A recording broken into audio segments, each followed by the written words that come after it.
வணக்கம். வணக்கம். ராஜஸ்தான் பிரச்சாரத்தில் மோடி அவர்கள் பேசியிருந்தாங்க. இந்துக்கள் உங்களுடைய தாலி தங்கம் எல்லாத்தையும் பறித்து வெளிநாடுகளிலிருந்து ஊடுருவர்களுக்கு கொடுத்துருவாங்க அப்படிங்கிற மாதிரி ஒரு கடுமையான விமர்சனம் பண்ணியிருந்தாங்க. இதற்கு முன்னாடி எந்த பிரதமருமே இப்படி பேசலை, ஒரு சமூகத்தை குறித்து அப்படின்னு சொல்லியிருக்காங்க. முஸ்லீம்களுக்கு காங்கிரஸ் முன்னுரிமை கொடுக்குது, முதல் அதிகாரம் அவங்களுக்கு தான் கொடுக்குறாங்க, மன்மோகன் சிங் இந்த மாதிரி தான் பேசியிருக்காரு அப்படிங்கிற மாதிரி சொல்கிறாங்க. தேர்தல் காலத்தில் இந்த மாதிரி பேச வேண்டிய காரணம் என்ன? பிஜேபியோட தேர்தல் தோல்வி மதத்தை கையில் எடுக்கணும் அப்படின்ட்டு அதை நோக்கி பயணிக்குதா? பிஜேபியோட தேர்தல் தோல்வின்னு சொல்ல முடியாது. ஏன்னா கண்டிப்பாக 3வது முறையும் பாரத பிரதமர் நரேந்திர மோடி அவர்கள் தான் பிரதமராக வரப்போகிறாரு. அது உலகத்துக்கே தெரிஞ்ச ஒரு விஷயம்.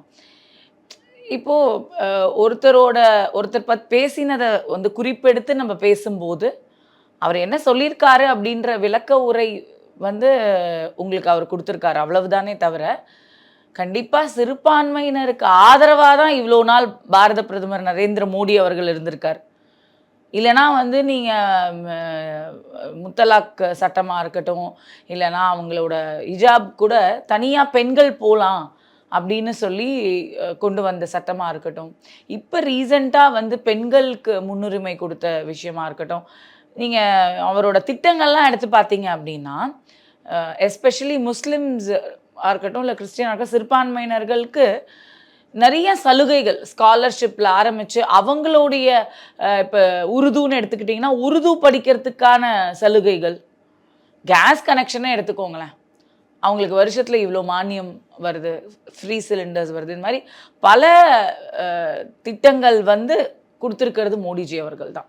ஸோ இது அவர் ஒரு லீடரோட கருத்தை அவர் சொல்லியிருக்காரு, அவ்வளவுதானே தவிர சிறுபான்மையினருக்கு கண்டிப்பாக ஆதரவாளராக தான் மோடிஜி இருக்கிறது தான் உண்மை. இல்லைனா 10 வருஷமாக அவங்களுக்கும் சேர்ந்து இப்போ நீங்கள் ராமர் கோயிலே எடுத்துக்கோங்களேன், அப்படியே விடலைல்ல.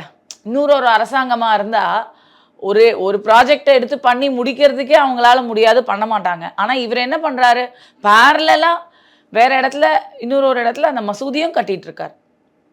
ஸோ அப்படி பார்க்கும்போது அவர் எல்லாருக்குமான தலைவராக தான் இருக்கார். இல்லை மேம், இப்போ நீங்கள் ராமர் கோயிலை குறிப்பிட்றீங்க. தமிழ்நாட்டில் ஒரு 10க்கும் மேற்பட்ட கிராமங்களில் அடிப்படை வசதி கூட செய்து தரப்படல அப்படிங்கிற மாதிரி தேர்தலை புறக்கணிச்சிருக்காங்க. நீங்கள் அதுக்கு காரணம் மாநில அரசு தான் பிரதர், அதை நல்லா புரிஞ்சுக்கோங்க. ஏன்னா பல நலத்திட்டங்கள் பல உதவிகள் எல்லாமே நீங்கள் தமிழ்நாட்டுக்கு வரும்போது அது புறக்கணிக்கப்படுது. இப்போது உங்கள் வீட்டில் கரண்ட் இல்லை, உங்கள் வீட்டில் தண்ணி வரலன்னா மோடியை நீங்கள் குத்தம் சொல்லுவீங்களா, இல்லை ஸ்டாலின் அவர்களை குத்தம் சொல்லுவீங்களா? சொல்லுங்கள். அதுக்கு யார் காரணம்? மோடிஜி அவர்கள் தண்ணியே விடலை, ஜல்ஜீவன் திட்டத்தில் இவ்வளோ சொல்கிறாரு, ஆனால் தண்ணி எங்கள் வீட்டில் வரல, இல்லை கரண்ட் இல்லை, அதுக்கு யார் நம்ம காரணமாக சொல்ல முடியும்? அந்த மாநில அரசு தான் அதுக்கு காரணம். இல்லை, ஒரு கோயில் கட்டுறதுக்கு இவ்வளவு முனைப்பாக இருந்த ஒரு அரசு மக்களோட அடிப்படை தேவைகளை பூர்த்தி செய்து அடிப்படை தேவைகளை கண்டிப்பாக பூர்த்தி செய்து கொண்டிருக்கிறார் மோடிஜி அவர்கள். அது தமிழ்நாடு மட்டும் கிடையாது, இந்தியாவுக்கே பூர்த்தி செஞ்சுருக்காரு. உங்கள் மாநிலத்தில் பண்ணாதது அது உங்களோட குத்தம் தாங்க. அதுக்கு காரணம் இந்த மாநிலம் தானே தவிர, டிஎம்கே ஆட்சி தானே தவிர, அதுக்கும் பிஜேபிக்கும் மோடிஜி அவர்களுக்கும் என்ன சம்பந்தம்? இந்த பர்டிகுலர் கிராமத்துக்கு மட்டும் நாங்கள் இந்த திட்டத்தை அமல்படுத்தலை அப்படின்னு சொல்லியிருக்கா பிஜேபி அரசு? இல்லை நாங்கள் இவங்களுக்கு மட்டும் கொடுக்க மாட்டோம்னு சொல்லியிருக்காங்களா? கிடையாது. அதை ஒழுங்காக நீங்கள் அமல்படுத்தாமல் அந்த நிதியை நீங்கள் வாயில் சுருட்டி போட்டுக்கிட்டு நீங்கள் பண்ணிகிட்ருக்கீங்க. அப்போ அதுக்கு காரணம் யார்? அதிகாரிகள், அங்கே இருக்கிற அதிகாரிகள், அங்கே இருக்கிற கலெக்டராக இருக்கட்டும், தாசில்தாராக இருக்கட்டும், விஏஓவாக இருக்கட்டும், ரெவென்யூ இன்ஸ்பெக்டராக இருக்கட்டும், அத்தனை அதிகாரிகளும் தான் காரணம். அதே ராஜஸ்தான் பரப்புரையில் பெண்களோட தாலியை மையப்படுத்தி பேசியிருந்தாரு. உங்களுடைய நகை, உங்களுடைய தங்கம் போனால் நீங்கள் விட்டுருவீங்களா அப்படிங்கிற மாதிரி பேசியிருக்காங்க. இந்த பேச்சு மக்களை தூண்டக்கூடியதாக இருக்குது தானே, ஒரு சமூகத்தினர் தூண்டக்கூடியதாக இருக்கு. டிஎம்கே பேசாத பேச்சாங்க இது நீங்கள் இப்போ ஒருத்தரை பற்றி பேசினா இல்லை கட்சிக்கு எதிராக பேசுறது இல்லைங்க. அதாவது இப்போ எப்படி ஆயிடுச்சு அப்படின்னா, எப்பயுமே இது ஒரு மனித இயல்பு ஆயிடுச்சு. ஒருத்தர்கிட்ட நம்ம அட்ரஸ் பண்ணும்போது அப்போ அது இன்னொருத்தருக்கு பாதகமாக இருக்குது அப்படின்னு தான் நம்ம நினைக்க தோணுதே தவிர, நம்ம ஒருத்தருக்கு நல்லது, ஒருத்தருக்காக நம்ம பேசிகிட்டு இருக்கோம், இப்போ ஒரு சமூகத்தை பேசுகிறோம் இல்லை பொதுவாக பேசுகிறோம் அப்படின்னா அது அப்படி தான் நம்ம எடுத்துக்கணுமே தவிர, இன்னொருத்தருக்கு நீங்கள் ஏன் அதை இணைச்சு பேசுகிறீங்க, அவங்களுக்கு அது பாதகம்னு ஏன் சொல்கிறீங்க? அப்படி சொல்லவே இல்லையே. அப்படி சொன்னா ரைட்டு. ஆனா நீங்க அதுக்காக தான் அவர் இப்படி பேசுறாரு, இதுக்காக தான் இப்படி பேசுறாருன்னு ஏன் நம்பலாம் அதை வந்து எடுத்துக்கணும்ன்றது தான் நாங்க கேட்கிறோம். கர்நாடகாவில் இருக்கக்கூடிய ஒரு வேட்பாளர் மசூதியை நோக்கி அம்பு எய்துற மாதிரி ஒரு ஒரு சைகை செஞ்சாங்க. அது பெரிய அளவில் பேசப்பட்டுச்சு. அதற்கு பிறகு வருத்தம் தெரிவிச்சாங்க. இதுவும் ஒரு குறிப்பிட்ட மதத்துக்கு எதிராக தானே செயல்படுறாங்க. இல்லைங்க, அந்த மாதிரி அது மாதிரி தவறாக இருந்தால் கண்டிப்பாக முதல்ல தவறாக பேசவே மாட்டாங்க. தவறாக இருந்தால் கண்டிப்பாக யாராக இருந்தாலும் வருத்தம் தெரிவிப்பாங்க. அது பிஜேபி ஆட்களாக இருந்தாலும் வருத்தம் தெரிவிப்பாங்க. அதில் மாற்றுக்கிறதே கிடையாது. ஏன்னா என்றைக்குமே வந்து பிஜேபியாக இருக்கட்டும், மோடிஜி அவர்களாக இருக்கட்டும், எந்த ஒரு தனி மனித தாக்குதலோ இல்லை வந்து ஒருத்தரை பற்றி ஒரு மதத்தை பற்றியோ இந்த மாதிரி வந்து நம்ம இழிவாவோ தப்பாவோ பேசி நம்ம பார்த்ததே கிடையாது.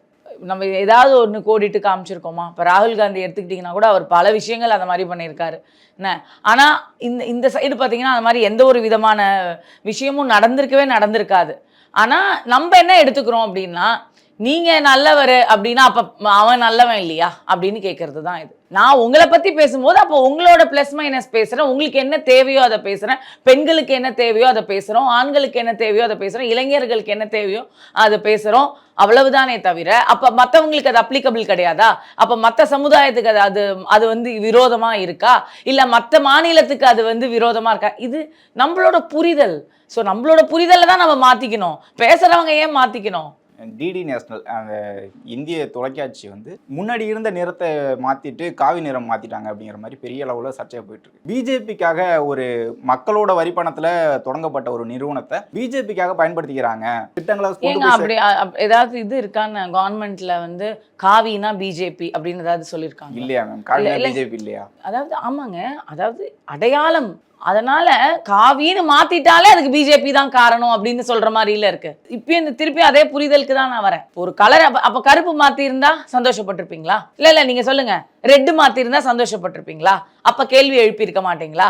இல்ல நாங்க வந்து அந்த டைம்ல வந்து நீங்க ஏன் வந்து ரெட்டு போட்டிருக்கீங்க, அது திமுகவினரோடது, இல்ல வேற ஏதாவது போட்டிருந்தா அது வேற கட்சியோடது, இது இந்த மாதிரியான அடிப்படை புரிதல் கூட இல்லாம முட்டாள்தனமா யோசிக்கிறது இருக்கு பாருங்க. அதுதான் முதல்ல நம்ம வந்து மாத்தணும். தமிழ்நாட்டில் இருக்கக்கூடிய திட்டங்களுக்கு வந்து அரசு தொலைக்காட்சின்னு வைங்க, அம்மானு பேர் வைக்காதீங்க, கலைஞர்னு பேர் வைக்காதீங்கன்னு தொடர்ந்து பிஜேபி கட்சியும் உங்களுடைய சொத்து இல்லை, அது அரசோட பணத்தில் வருது அப்படின்னு சொல்றாங்க. அதே மாதிரி தானே இதுவும். ஏன் அது வந்து தனி நபரோட பேருங்க என்ன, கலைஞர்ன்றதோ இல்லை கருணாநிதின்றதோ அம்மான்றதோ புரட்சி தலைவின்றதோ இதெல்லாம் வந்து அவங்களுக்கு கொடுத்த பட்டம். இது வந்து நிறம் தானே பிரதர். ஏன் அது கூட உங்களால ஏன் டைஜஸ்ட் பண்ணிக்க முடியலன்னு தான் எனக்கு தெரில. இது என்ன மோடிஜி அப்படின்னா இருக்கு, இல்லை பிரதம மந்திரின்னு இருக்கா, இல்லை என்ன பாஜகன்னு இருக்கா, இல்லை பிஜேபின்னு என்ன அதில் பிரச்சனைன்னு தான். இப்போ காவி வந்து இப்போ பிஜேபி நிறத்தில் காவியே இல்லைன்னு வச்சுக்கோங்க, அப்போ என்ன நீங்கள் என்ன சொல்லுவீங்க? இதுதான் நான் கேட்குறேன். இப்போ கருப்பு இருந்தால் அப்போ பேசாமல் இருந்திருப்பீங்களா? அப்போ எங்களுதில் வந்து பச்சையும் தான் இருக்குது. நான் அப்போ வந்து அதை என்ன பண்ணியிருந்திருப்பீங்க? இல்லை பச்சை ஜாஸ்தியாக இருந்தால் தான் அது வேறு மாதிரி அர்த்தம் அப்படின்னு நினச்சிருப்பீங்களா? ஸோ இதெல்லாம் வந்து ஒரு புரிதல் இல்லாதவங்க தான் இந்த மாதிரி பேசுவாங்க. முட்டாள்தனமாக யோசிக்க வேண்டியதுக்கு நிறையா இருக்குது பிரதர். நான் மக்களை பற்றி யோசிங்க, மக்களுக்காக யோசிங்க. இன்னும் மோடிஜி ஆட்சியை விட நம்ம ஒரு வேளை கனவுல வந்தால் கனவுல இந்த ஆட்சி காங்கிரஸ் ஆட்சி வந்தா ஐஎன்டிஏ கூட்டணி கனவுல ஜெயிச்சாங்கன்னா என்ன பண்ணலான்னு யோசிங்க. ஏன் இதெல்லாம் விட்டுட்டு வந்து நிறத்துக்காக நம்ம எதுக்கு போராடணும் சொல்லுங்க? உத்தரப்பிரதேசத்தில் நடந்த பிரச்சாரத்தில் என்ன பேசுனாங்கன்னா, நரேந்திர மோடி அவர்கள் ராமர் கோயில் திறப்புக்கு காங்கிரஸ் கட்சியினர் யாருமே வரல, அவர்கள் ராமரை அவமதிக்கிறாங்க அப்படின்னு சொல்றாங்க. அவங்க வந்து ராமரை அவமதிக்கிறாங்கன்றது ஒரு விஷயம் அவர் சொன்ன மாதிரி. ரெண்டாவது இந்த விஷயத்த நம்ம பண்ணலையே. எப்பவுமே ஒரு தேர்தல் காலத்துல ஒரு குறிப்பிட்ட மதத்தையோ குறிப்பிட்ட சாதியையோ குறிப்பிட்ட இனத்தையோ குறிப்பிட்டு அடையாளம், இது வந்து மதமோ ஜாதியோ இல்ல இது மதமோ ஜாதியோ இதுவே கிடையாது. இது வந்து ஒரு அடையாளம்.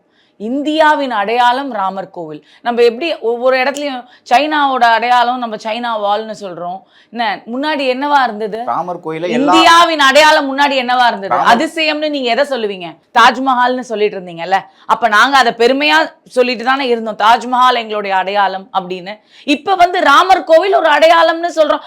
உங்களால தாஜ்மஹால் வந்து வண்டர்ஸ்ல ஒண்ணு அப்படின்னு பிரதர் ஒரே ஒரு விஷயம்தான், எப்பயா இருந்தாலும் சரி என்ன உங்களால தாஜ்மஹால் ஒரு அதிசயத்துல ஒண்ணு அப்படின்னு சொல்லி நம்ம எங்க குழந்தைங்களுக்கு உட்பட அதான் படிச்சுட்டு இருக்காங்க, நாங்க உட்பட அதான் படிச்சோம், உங்களால அது ஜீரணிச்சு நம்மளால சொல்ல முடியும், நாங்களும் அதை சொன்னோம் அப்படின்னு நான் அப்ப ராமர் கோவில் கட்டினதுக்கு அப்புறமா 500 வருஷத்துக்கு மேல அதுக்கு வரலாறு இருக்குங்க. அப்ப அது ஒரு அடையாளமா பேசுறோம், அதுல என்ன தப்பு இருக்கு?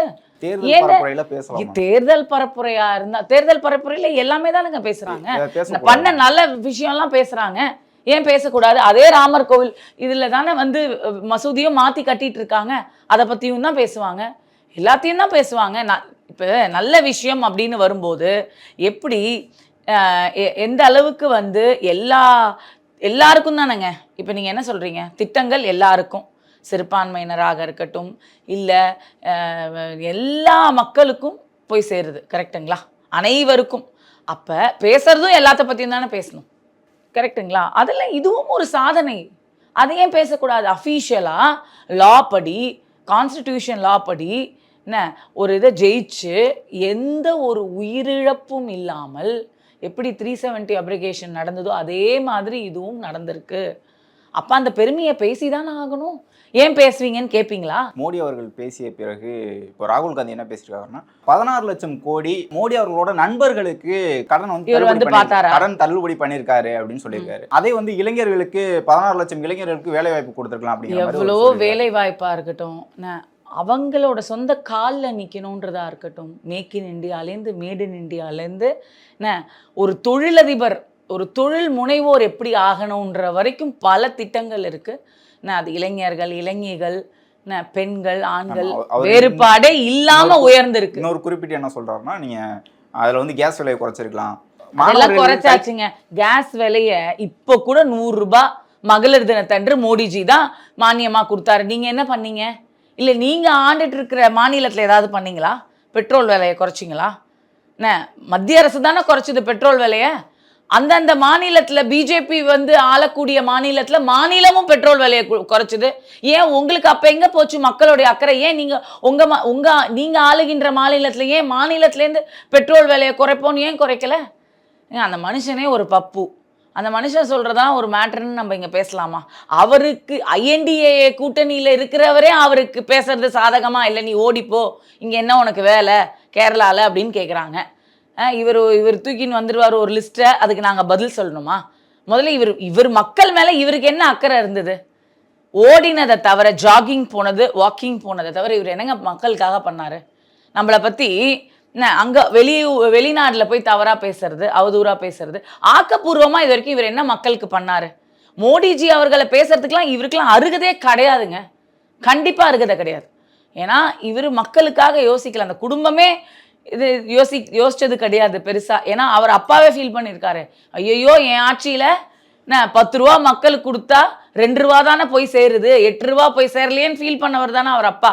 அட்லீஸ்ட் அவர் ஃபீலாவது பண்ணார், போய் சேரலன்னு ஒத்துக்கிட்டாரு. பையனால் ஒத்துக்க கூட முடியல. இவர் எப்படி பேசுவார்? நீங்கள் இவர் சொல்கிறார்ல, இதை பண்ணியிருக்கலாம், இந்த இந்த பைசா வச்சு இதை பண்ணியிருக்கலாம் அதை பண்ணியிருக்கலாம்னு ஒரு லிஸ்ட்டு கொடுத்துருக்காரு பார்த்தீங்களா? அதெல்லாம் ஆல்ரெடி பண்ணியாச்சு. இந்த மனுஷனுக்கு அது கூட தெரில. அப்போ எந்த அளவுக்கு முட்டாள்தனமாக அறிவு மங்கி இருந்திருக்காருன்னு பார்த்துக்கோங்க. தமிழ்நாட்டில் இப்போ 2024 தேர்தலில் கடலூர் தொகுதியில் ஒரு பெண் தாக்கப்பட்டு இறந்துருக்காங்க. அவங்க வந்து திமுகவினர் தாக்குனாங்க, பிஜேபிக்கு வாக்களித்ததுனால தான் தாக்குனாங்க அப்படிங்கிற மாதிரி அண்ணாமலை அவர்கள் ட்வீட் போட்டிருந்தாரு. இது வந்து தவறான தகவல் அப்படிங்கிற மாதிரி தமிழ்நாடு காவல்துறை தெரிவிச்சிருக்கு. ஆதாரம் இல்லாத குற்றச்சாட்டை பிஜேபி தொடர்ந்து வச்சுக்கிட்டு இருக்காங்க. வரட்டும் பிரதர், அது நம்ம வந்து ஆதாரம் இல்லாமல் எங்கள் தலைவரை பொறுத்த வரைக்கும் குற்றச்சாட்டு வச்சதே கிடையாது, ஓகேங்களா? அந்த மாதிரி எந்த ஒரு விஷயமும் வந்தது இல்லை. இந்த விஷயத்தையும் பார்க்கலாமே, இது வந்து ப்ரூவ் ஆகட்டும். அந்த மாதிரி இல்லை அப்படின்னா அதுக்கு என்ன நடவடிக்கையோ அதை வந்து அவர் மேற்கொள்வார், அவ்வளோதான். இதே தேர்தல் காலத்தில் கோயம்புத்தூர் தொகுதியிலையும் மத்திய சென்னை தொகுதியிலும் வினோத் பி செல்வம் அவர்களும் அண்ணாமலை அவர்களும் 1 லட்சம் வாக்குகள் இல்லை அப்படிங்கிற மாதிரி குற்றச்சாட்டு. இதற்கு முன்னாடியே வாக்காளர் பட்டியல் வெளியே இருக்கும், அப்பயே பார்த்துருக்கலாம். ஆனால் தேர்தல் அன்னைக்கு இதை சொல்ல வேண்டிய காரணம் என்ன? தோல்வி பெறுவோம் அப்படிங்கிறதுனால தான் இந்த 1 லட்சம் வாக்குகள் இல்லை அப்படின்னு எதிர்கட்சிகள் குற்றச்சாட்டு. மத்திய சென்னை மட்டும் கிடையாது, கோயம்புத்தூர் மட்டும் கிடையாது, பல இடத்துல நடந்திருக்கு. ஸ்ரீபெரும்புத்தூர்லேயும் நடந்திருக்கு. ஏன் என்னோட பூத்துக்கு பக்கத்து பூத்துலேயே இந்த வேலை நடந்திருக்கு. நான் பேர் நம்பரை கூட சொல்லலாம், 40 ஓட்டு காணும். அதுவும் எப்படின்னா இவங்க வந்து வாக்காளர் பட்டியல்ல கணக்கு எடுக்கும்போது என்ன அது வந்து இப்போ வீட்டில் அவங்க வந்து இல்லாமல் இருந்திருக்கலாம், வெளியில் போயிருக்கலாம், அந்த மாதிரியான இதுதான் நடந்ததே தவிர, இப்போது கார்ப்பரேஷன்லேருந்து அந்த பூத் ஸ்லிப் வந்து கொடுக்குறாங்கங்க. இது எப்படி இருக்குன்னா, நீங்கள் கொடுத்தா அந்த தெருவில் இருக்கிற அத்தனை பேருக்கும் கொடுக்கணும், ஓட்டு இருக்கிற அத்தனை பேருக்கும் கொடுக்கணும். பாதி பேருக்கு கொடுத்துருக்கு, பாதி பேருக்கு கொடுக்கல. இதை நீங்கள் முதல்ல என்ன சொல்லுவீங்க? அந்தந்த கட்சி என்ன பண்ணும்? அந்தந்த கட்சியை வந்து வேலை செய்கிறவங்கள உருவாக்குவாங்க, அவங்களுக்குன்னு ஆட்களை வந்து அவங்க கட்சிக்காக உருவாக்காங்க. ஆனால் அரசு அதிகாரிகள், எலெக்ஷன் கமிஷனோட வேலை என்ன? வாக்குகள் சரியா இருக்கான்னு பார்த்து அதை சரி செஞ்சு பண்ணுறது தான். அப்போ பூத் ஸ்லிப்பே ஒரு 70% போயிருக்கு, 30%, 40% போகலன்னா அதுக்கு இவங்க தானே காரணம். அப்போ இந்த தமிழ்நாட்டில் இருக்கிற எலெக்ஷன் கமிஷன் ஒழுங்காக செயல்படலைன்னு தானே காரணம். அப்போ அவங்க யாரோட இன்ஸ்ட்ரக்ஷன் எடுத்து அவங்க ஃபாலோ பண்ணுறாங்கன்றத இந்த நேரத்தில் நம்ம பார்க்க வேண்டியது இருக்குல்ல. இதுக்கும் பிஜேபி கட்சிக்கும் என்ன சம்மந்தம்? நாங்கள் அப்போ என்ன கிளைம் பண்ணுறோம் அப்படின்னா, வந்து நிறைய பேர் என்னோட ஓட்டு இல்லை அப்படின்னு வரவங்க எல்லாருமே பிஜேபி ஆதரவாளர்களாக இருக்கும்போது எங்களுக்கு அந்த சந்தேகம் வருது. நேச்சுரலி கேட்குறதே எங்களோட உரிமை, அதனால கேட்குறோம். இப்போ அண்ணாமலைஜி சொன்னதுனால அது வந்து வைரல் ஆச்சு. எங்கள் பூத்தில் நாங்கள் உடனே தாசில்தார்கிட்ட கேட்டோம். அந்த பிஎல்ஓவை கேளுன்னு சொன்னார். அந்த பிஎல்ஓ பார்த்தீங்கன்னா அந்த பிஎல்ஓ வரவே இல்லை. அதாவது ஒரு ஸ்கூலுக்கு வாசல்ல இவ்வளோ பிஎல்ஓ உட்காந்துட்டு இருப்பாங்க, அந்த பர்டிகுலர் பூத்தோட பிஎல்ஓ காணும். சரி, நான் பக்கத்தில் இருக்கிற இன்னொரு லேடி பிஎல்ஓ கிட்டேருந்து வாங்கி நாங்கள் ஃபோன் பண்ணால் அவங்க ஃபோன் எடுக்கல. வேற என்ன பண்ண முடியும் எங்களால்? நாங்கள் வந்து இந்த ஓட்டு கேட்கலாம் அப்படின்னா, இல்லை அந்த மாதிரி ஓட்டு நீங்கள் வந்து இல்லாதவங்களுக்கு கேட்க முடியாது, போட்டவங்களுக்கு வேணால் தப்பாக வேணால் நீங்கள் கேட்கலாம் அப்படின்னு சொல்கிறாங்க உள்ளுக்குள்ளே இருக்கிற ப்ரிசைடிங் ஆஃபீஸர். நீங்கள் வேற என்ன பண்ணுவீங்க? நாங்கள் வந்து இதை பதிவு பண்ணிவிட்டு சோஷியல் மீடியாவில் பதிவு பண்ணிவிட்டு உங்களை மாதிரியான ஒரு சேனலில் பதிவு பண்ணிவிட்டு அப்புறம் அவங்க கஷ்டப்பட்டுட்டு போனாங்க வீட்டுக்கு, அவ்வளவுதான். இது யாரோட குற்றம்? இது தேர்தல் எலெக்ஷன் கமிஷனோட அலட்சியம். ஏன்னா உள்ளாட்சி தேர்தலில் போட்டிருக்காங்க. ஆக்சுவலி இது உள்ளாட்சி தேர்தல்லேருந்து தான் இந்த பிரச்சனை நடந்ததுங்க. இப்போ எங்கள் வீட்டிலே எடுத்துக்கிட்டிங்கன்னா, எனக்கு, எங்கள் அப்பாவுக்கு, என் தம்பிக்கு ஒரு இடத்துல ஒரு பூத்தில் இருக்குது, எங்கள் அம்மாவுக்கு வேறு பூத்தில் இருக்குது. நீங்கள் எவ்வளோ பூத்து போய் தேடி பார்ப்பீங்க சொல்லுங்கள்? அப்போ என்ன நினைப்போம்? ஓகே, இவங்க 3 பேருக்கும் இருக்குது, இவங்களுக்கும் அங்கே தான் இருக்கும், இந்த ஓட்டர் லிஸ்ட்டில் இல்லை, பட் ஆனால் ஓட்டில் போய் இருக்கும் நினைப்பீங்களா? திருமாவளவன் அவர்கள் கர்நாடகாவில் இருக்கக்கூடிய காங்கிரஸ் கட்சிக்கு ஆதரவாக செயல்படுவோம் அப்படின்னு சொல்லியிருக்காங்க. கர்நாடகாவில் இருக்கக்கூடிய காங்கிரஸ் கட்சி மேகதாதுல அணை கட்டுவோம் அப்படின்னு சொல்றாங்க. தமிழ்நாட்டில் இருக்கக்கூடிய திமுக கூட்டணியில் இருக்காங்க. அது நீங்களே கேட்க வேண்டியதானே, அவரோட ஸ்டேட் என்ன, உங்க கருத்து என்னங்க? போன வாட்டி தமிழ்நாட்டில் இருக்கக்கூடிய திமுக கூட்டணியினர் வந்து இந்திய கூட்டணி வெற்றி பெற்றுச்சுன்னா மேகதாது அணை கட்ட மாட்டோம் அப்படின்னு சொல்றாங்க. இந்த கூட்டணியில் இருக்கக்கூடிய முரண்களை எப்படி பாக்குறீங்க? முரணே தான், அவரே ஒரு முரண் தானேப்பா. போன வாட்டி என்ன பண்ணாரு? ஜல்லிக்கட்டுக்கு அகெயின்ஸ்டாக இருந்த ஒரு அம்மா பின்னாடி ஓட்டு கேட்க போனார். இந்த வாட்டி மேகதாது கட்ட மாட்டேன் அப்படின்னு சொல்கிறவங்க பின்னாடி போகிறாரு. என்ன இவரெல்லாம் இவருக்குன்னு ஒரு கொள்கையெல்லாம் அம்பேத்கர் இருந்தால் இப்போ அழுவார். ஏன்பா நான் இதை தான் நான் சொன்னேன், என்ன இந்த மாதிரியா உங்களை இறங்கி வந்து பண்ண சொன்னேன், நீங்கள்லாம் படித்து முன்னேறுங்கன்னு நான் சொன்னேன். ஆனால் படிக்காத முட்டாள்களாகவே நீங்கள்லாம் இன்னும் வந்து மக்களை வச்சுருக்கீங்க, அந்த போர்வையில் தான் நீங்கள் எல்லாம் மக்களை இன்னும் மூல செலவை பண்ணி வச்சுருக்கீங்கன்னு ஃபீல் பண்ணுவார். அதனால் அவரெல்லாம் ஹோப்லெஸ் ஆகிட்டார். இன்னும் ஒரு எலெக்ஷன் விடுங்க, யார் திருமாவளவன்னு கேட்குற அளவுக்கு மக்கள்கிட்ட அவர் வந்து செல்வாக்கை இழந்துருவார். ஏன்னா உங்களை சுற்றி இருக்கிறவங்க வளரணுங்க, உங்களை சுற்றி இருக்கிறவங்க முன்னேற்ற பாதைக்கு போகணும். அந்த மாதிரி உங்களால் ஒரு லீடரால் கொண்டு வர முடியலை ஒரு சமுதாயத்தை அப்படின்னா அப்போ நீங்கள் உங்களுக்கு அழிவு தான் ஆரம்பம்னு அர்த்தம். ஏன் இன்னும் அம்பேத்கர் அவர்களை வந்து எல்லாரும் பெரிய ஒரு மனிதராக, எந்த ஒரு கட்சியும் வந்து எல்லா கட்சியும் வந்து அவருக்கு ஆதரவு கொடுக்குற ஒரு காரணம் என்னென்னா அவரோட அறிவு தான், அவரோட அறிவாற்றல்னால தான். அதனால தான் இப்படி ஒரு இல்லாமலே அவரை வச்சு அரசியல் பண்ணிட்டு இருக்காங்க, ஒரு சமுதாயம் உருவாக்கியிருக்கு. அந்த நல்ல ஒரு மாற்றத்துக்கான ஒரு அரசியலாக பண்ணாங்கன்னா ஓகே, அப்படி இல்லைன்னா அழிஞ்சிருவாங்க, அவ்வளோதான். பிஜேபியிலேருந்து சமீபத்தில் வெளிவந்த தடா பெரியசாமி என்ன சொல்லியிருந்தாருன்னா, பிஜேபி திருமாவளவன் வெற்றி பெறுவதற்காக வேலை செய்யுது அப்படிங்கிற மாதிரி ஒரு குற்றச்சாட்டு வச்சிருந்தார். அதிமுக கட்சிக்கு போயிட்டார். இந்த குற்றச்சாட்டுக்கு உங்களோட பதில்? அவர் அந்த கூட்டணிக்கு போனதுனால அவர் அப்படிதாங்க. இல்லை, திருமாவளவனுக்கு எதிராக நான் நின்றுந்தானா வெற்றி பெற்றிருப்பேன், ஆனால் பிஜேபி வந்து என்னை நிறுத்தலை அப்படி. இதுக்கு முன்னாடி நிற்க வச்சாங்களே பிஜேபி, அப்போ வெற்றி பெற்றிருக்க வேண்டியது தானே. அப்போ இதுக்கு முன்னாடி ஒரு சான்ஸ் கொடுத்தாங்களா? அப்போ ஏன் வெற்றி பெறலை? இல்லை, கொடுக்கலன்னும் போது 1008 சொல்லலாம். ஏன் இப்போ ஏடிஎம்கே போனீங்களா, உங்களுக்கு கொடுத்தாங்களா? சீட்டு கொடுத்தாங்களா? எம்பி சீட்டாக கொடுத்தாங்க? பொறுமை வேணுங்க. பொறுமை தாங்க அரசியல்ல ஒருத்தருக்கு பெருமையை தேடி தரும். உங்களுக்கு ஒரு வாய்ப்பு குடுத்தாங்க. என்ன அவர் அந்த வாய்ப்பை யூஸ் பண்ணிக்கிட்டாரா? உபயோகப்படுத்திக்கிட்டாரா? வின் பண்ணாரா எலக்ஷன்ல? எவ்வளோ ஓட்டு வித்தியாசத்துல தோத்து போனாரு? ஸோ அப்ப நீங்க எப்படி பேசலாம்? நீங்க நின்னு ஜெயிச்சு அடுத்த வாட்டி உங்களுக்கு குடுக்கலன்னா சரி ஓகே ஒத்துக்கலாம். ஒரு வாய்ப்பை நீங்க நழுவ விட்டீங்க. இன்னொரு வாய்ப்பும் ஒரு லேடி அங்க இருக்காங்க. அவங்களுக்கு குடுக்குறாங்க. அந்த சகிப்புத்தன்மை கூட இல்லன்னா அரசியல்ல எப்படிங்க நீங்க இருக்க முடியும்? அப்ப அவங்க கட்சி விட்டு கட்சி மாறிக்கிட்டே போயிட்டே இருக்க வேண்டியது தான். உங்க தலையெழுத்து அவ்வளோதான். என்ன பண்ண முடியும்?